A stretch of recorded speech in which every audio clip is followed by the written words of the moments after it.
Kirunar bamla tip satya hakas tep perngap jong kasipau tarik nailur kila kendang bat prong tu ya ki artli kidukan ki badon hasor nongpo bat rong tu ya kapisa bat ya ki mar ki mata bat alap ru babu na ki tiar kila syusap penjulor lut kat ki badon hapo dukan.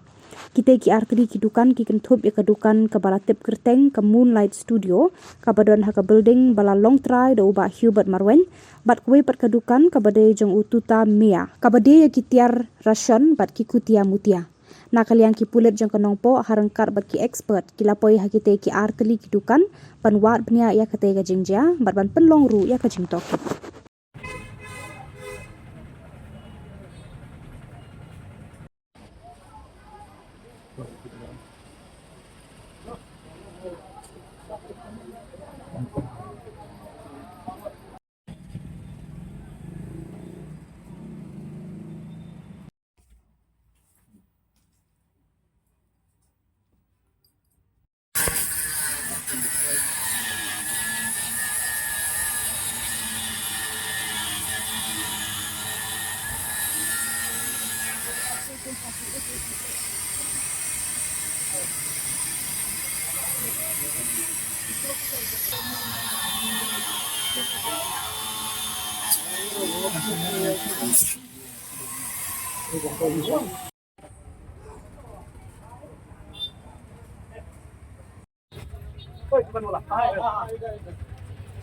Mana master ba kapor niyo si Teng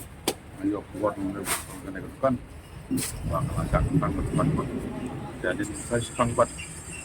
ayo tip yang bahasa kentang soal depan kubah sama semangat dengan aku mau ayo gitu buat pada kita nggak PR no karena kalian kulit lawan sebagai kita pakai buat nak tim expert Islam lawan mana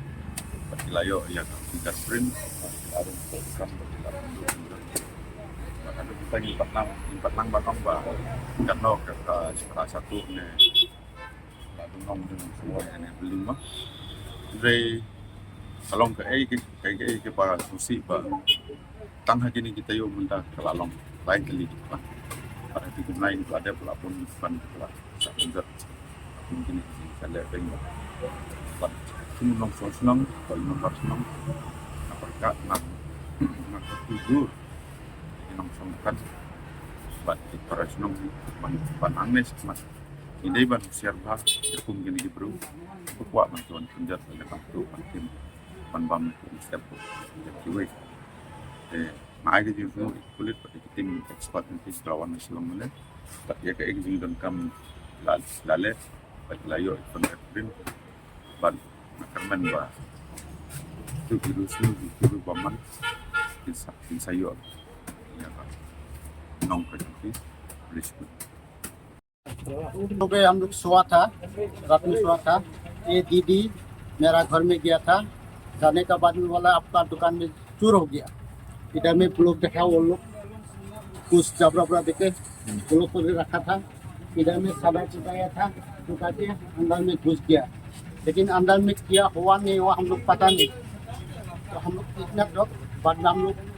police information देने गया पहला घबरा के पास गया घबरा तो सोआ था तो बाद में घबरा को फोन किया रिंग भी किया था लेकिन रिसीव नहीं किया बाद में हम लोग उधर से घूम के आया आने के बाद में घबरा को फोन किया घबरा बोला एक काम करो आप पुलिस इंफॉर्मेशन करो तो बाद में हम लोग थाना में गया पुलिस को बुलाया पुलिस आया आने के बाद में एक बार आके देख के गया इन लोग बोला हम लोग का बड़ा सारे है हम लोग का ऊपर में है वो लोग को बुलाएगा फिर इन लोग को बुला कर अभी लेके आया आके अभी देख रहा है कि क्या हुआ नहीं हुआ बाद में हम बोल सकते हैं क्या हुआ नहीं हुआ क्या चीज चोरी हो गया कल हाँ पैसा भी था 10-15 हज़ार ऐसा था लेकिन हम लोग गिनती नहीं किया था मतलब जो रुपया पैसा हम लोग बहुत दिन से जमा रखा है पैसा हम दुकान में रखा मतलब जो हम काम में आता है सुबह दूध किया लगता है इसलिए वो 10-15 हज़ार रुपया हम हाँ वो पता नहीं अभी तक हम भी वो भी लेकिन इधर में थोड़ा था वो तो लेके गया और थोड़ा हम लोग साइड कर रखा था वो तो अभी है कि नहीं हम